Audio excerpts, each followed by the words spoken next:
While a large crowd was gathering and people were coming to Jesus from town after town, he told this parable.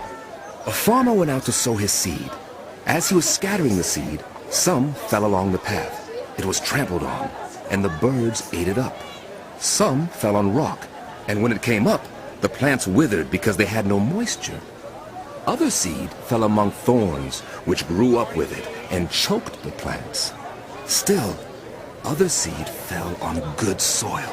It came up and yielded a crop, 100 times more than was sown. When he said this, he called out, "Whoever has ears to hear, let them hear." His disciples asked him what this parable meant. He said, The knowledge of the secrets of the kingdom of God has been given to you, but to others I speak in parables so that, though seeing they may not see, though hearing they may not understand. This is the meaning of the parable. The seed is the word of God. Those along the path are the ones who hear. And then the devil comes and takes away the word from their hearts so that they may not believe and be saved.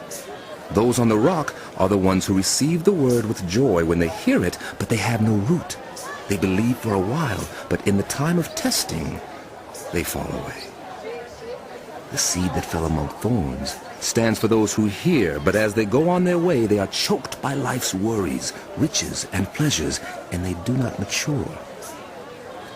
But the seed on good soil stands for those with a noble and good heart, who hear the word, retain it, and by persevering, produce a crop.